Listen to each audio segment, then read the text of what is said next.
Bismillahirrahmanirrahim. Assalamualaikum warahmatullahi wabarakatuh. Kami dari kelompok 6 dengan anggota saya Dania Taya Putri dan teman saya Aziz Maisandi ingin mempresentasikan hasil kerja kami yaitu formulasi kapsul sustain release dengan zat aktif loratadin dan pseudoephedrine HCl.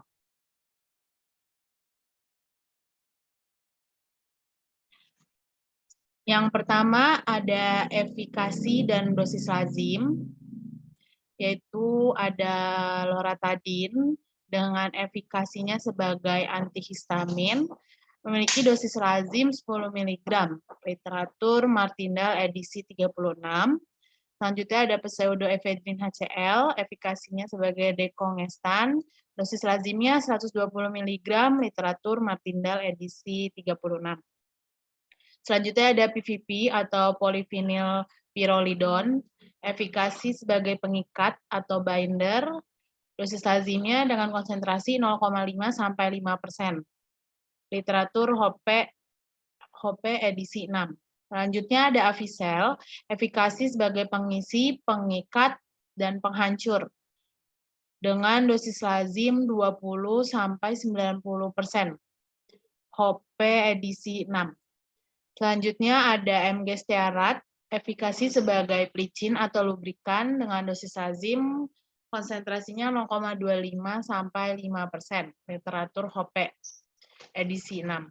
Selanjutnya ada aerosil atau pelincir atau glidan, dia dosis lazimnya dengan konsentrasi 0,1 sampai 1%, literatur Hope, edisi 6.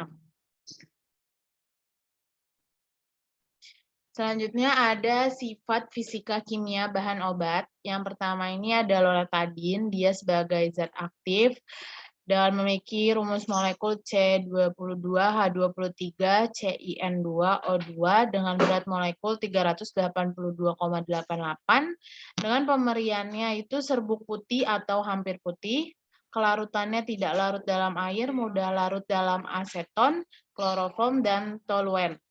Indikasinya mengurangi gejala-gejala alergi seperti urtikaria idiopatik kronis, dan alergi kulit lainnya. Dan untuk mengobati rinitis alergi atau high fever, mengurangi gejala baik pada mata maupun hidung seperti bersin, hidung meler, rasa gatal, atau terbakar pada mata. Stabilitasnya sensitif terhadap panas dan dingin, inkompatibilitasnya bereaksi dengan pengoksidasi, kuat teraksi dengan pengoksidasi kuat. Literatur Farmakope Indonesia 6 tahun 2020. Selanjutnya yang kedua ada pseudoephedrine hidroklorid. Ini merupakan zat aktif yang kedua yang memiliki pemerian hablur putih atau serbuk halus putih atau hampir putih, bau khas lemah. Untuk larutannya sangat mudah larut dalam air, mudah larut dalam etanol, agak sukar larut dalam kloroform, dan indikasinya digunakan untuk mengatasi gejala hidung tersumbat pada kasus flu atau pilek, serta penyakit pernapasan lainnya. Untuk stabilitasnya ini stabil pada keadaan di bawah normal, inkompatibilitasnya inkompatibel dengan agen pengoksida, asam klorida, dan asam anhidrat. Untuk literaturnya Farmakope Indonesia edisi 6 tahun 2020. Selanjutnya ada polyvinyl pyrrolidone atau VPP. Pemberiannya dia serbuk halus, putih hingga putih krem, tidak berbau atau hampir tidak berbau, dan sangat higroskopis. Untuk larutannya, dia sangat larut dalam asam kloroform, etanol 95% keton, metanol, dan air. Praktis tidak larut dalam eter, hidrokarbon, dan minyak mineral. Untuk kegunaannya, dia sebagai pengikat dengan konsentrasi 0,5 sampai 5%. Untuk stabilitasnya ada warna povidon ini berubah gelap dengan pemanasan pada suhu 105 derajat Celcius dan terjadi penurunan kelarutan dalam air. Dia stabil pada pemanasan 110 sampai 130 derajat Celcius yang sebentar, dan sterilisasi ini tidak mengubah karakteristik dari si PVP. Selanjutnya, PVP ini dapat disimpan dalam kondisi biasa-biasa saja tanpa mengalami degradasi atau dekomposisi. Inkompatibilitasnya dapat membentuk molekular adduct dalam larutan dengan sulfatiazol, natrium salisilat, asam salisilat, fenobarbital, tanin, dan bahan lain. Efek dari beberapa pengawet seperti timerosal dapat berubah atau dapat merugikan PVP ketika terbentuk kompleks dengan PVP. Literaturnya Hoppe edisi 6 tahun 2009. Untuk selanjutnya di sini ada Avicel. Dia pemeriannya serbuk kristalin dengan partikel berpori atau berwarna putih, tidak berbau dan tidak berasa. Untuk kelarutannya sedikit larut pada kelarutan NaOH 5%, praktis tidak larut dalam air, asam encer, dan pelarut organik lainnya. Di sini Avicel ini kegunaannya dia bisa sebagai pengisi, yaitu konsentrasinya 20-50%. Dia juga bisa sebagai pengikat pada sediaan tablet atau kapsul. Terus dia juga bisa sebagai lubrikan, konsentrasinya tuh 5-20%, dan juga bisa sebagai disintegran atau penghancur dengan konsentrasi 5-15%. Stabilitasnya dia materi yang stabil, dan disimpan di wadah tertutup rapat di tempat yang sejuk dan kering. Untuk inkompatibilitasnya, dia inkompatibel dengan agen pengoksida yang kuat. Literaturnya Hoppe edisi 6 tahun 2009. Selanjutnya ada aerosil, dia serbuk halus, putih atau hampir putih, bubuk amorf dengan ukuran partikel sekitar 15 nanometer, tidak berasa dan tidak berbau. Untuk kelarutannya, dia praktis tidak larut dalam air dan dalam asam mineral, kecuali asam fluorida. Untuk aerosil ini, di formula kegunaannya dia sebagai glidan, dengan konsentrasinya itu 0,1% sampai 1%. Untuk stabilitasnya, dia bersifat higroskopis dan tanpa mencair. Untuk inkompatibilitasnya, dia inkompatibel dengan agen pengoksida yang kuat. Literaturnya Hoppe edisi 6 tahun 2009.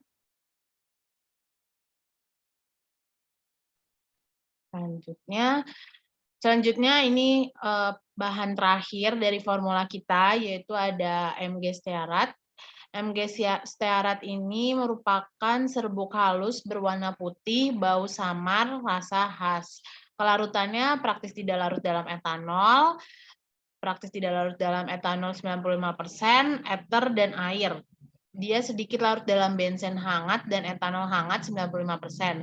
Di sini Mg stearat kegunaannya sebagai lubrikan dengan konsentrasi 0,25% sampai 5%. Stabilitasnya dia stabil dan dapat disimpan dalam wadah tertutup rapat dan kering. Sementara untuk inkompatibilitasnya, dia inkompatibel dengan asam kuat, basa, garam besi, dan harus dihindari pencampuran dengan bahan yang teroksidasi kuat. Mg stearat ini tidak dapat digunakan dalam produk mengandung aspirin, beberapa vitamin, dan garam besi. Untuk literaturnya dari Hoppe edisi 6 tahun 2009 dan Pharmacope 5 tahun 2014. Selanjutnya akan dilanjutkan oleh teman saya. Silakan, Ajis. Selanjutnya ada formulasi kapsul sustain release, rolatabin, dan pseudoephedrine hidroklorid atau HCl. Formulasi yang pertama ada loratadin dengan konsentrasi 10 mg sebagai zat aktif dan literaturnya di Martindale edisi 36. Selanjutnya ada pseudoephedrine hidroklorid dengan konsentrasi 120 mg sebagai zat aktif juga. Literaturnya dari Martindale edisi 36. Selanjutnya ada PVP atau polyvinyl pyrrolidone dengan konsentrasi 2% sebagai pengikat atau binder dengan literaturnya dari Hoppe edisi 6. Selanjutnya ada Avicel dengan konsentrasi 30% sebagai pengisi, pengikat, dan penghancur dengan literaturnya Hoppe edisi 6. Selanjutnya ada Mg stearat dengan konsentrasi 1% berfungsi sebagai pelicin atau lubrikan. Literaturnya dari Hope edisi 6. Yang terakhir ada aerosil dengan konsentrasi 1% juga sebagai pelincir atau glidan. Literaturnya dari Hope edisi 6. Untuk perhitungan bahannya, kita memakai bobot satu kapsulnya itu 250 mg. Bobot 227.000 kapsul atau satu batch dikali 250 mg, jadinya 6.750.000 mg atau 6.750 gram. Untuk perhitungan bahan loratadin, 10 mg dikali 27.000 itu dari satu batch-nya, dengan total 270 gram, ditambah 10% itu dari bahan bobot kehilangannya. Jadi totalnya 297 gram.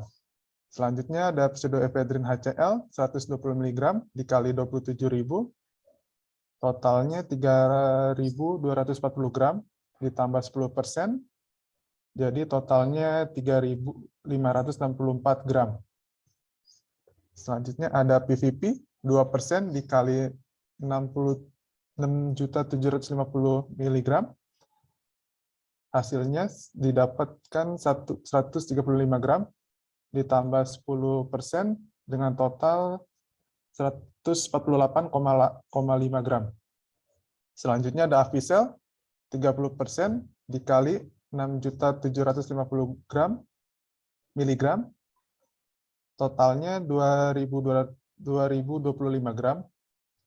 Selanjutnya ditambah 10% dengan total 2.227,5 gram.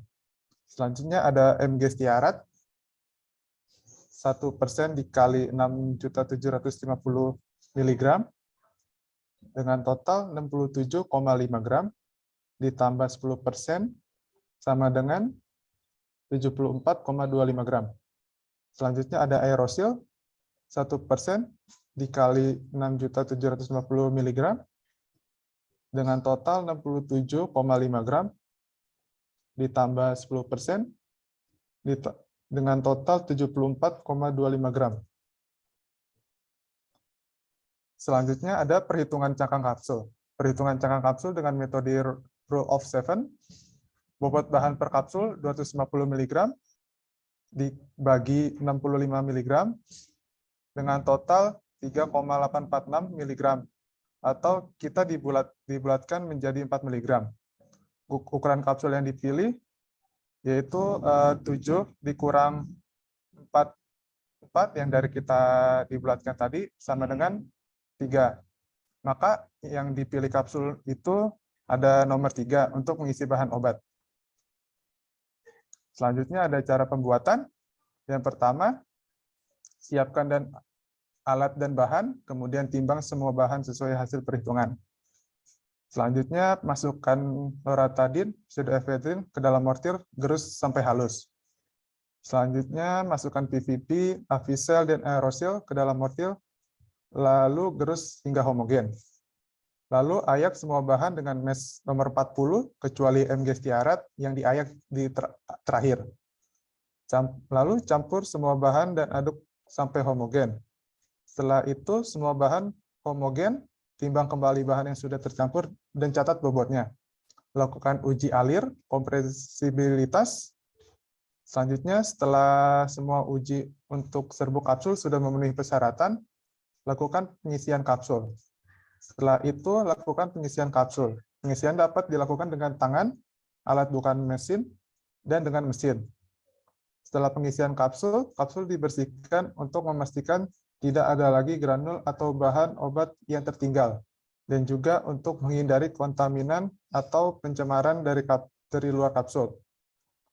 Selanjutnya, saat semua selesai, masukkan kapsul ke wadah atau kemasan primer atau sekunder, lalu beri etiket serta label. Kemudian kapsul yang dihasilkan dievaluasi sesuai persyaratan farmakope.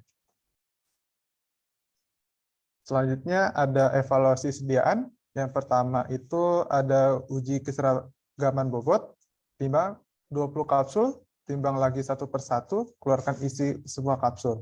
Timbang seluruh bagian cangkang kapsul. Hitung bobot isi kapsul dan bobot rata-rata tiap isi kapsul. Perbedaan dalam persen bobot isi tiap kapsul terhadap bobot rata-rata isi kapsul tidak boleh lebih dari 2 kapsul yang penyimpanannya lebih besar dari harga yang ditetapkan oleh kolom A, dan tidak satu kapsul pun yang penyimpangannya melebihi yang ditetapkan oleh kolom B. Menurut syarat Farmakope Indonesia edisi 3, Dijen POM 1979. Yang kedua, uji waktu hancur. Uji waktu hancur digunakan alat yang dikenal dengan nama disintegration tester.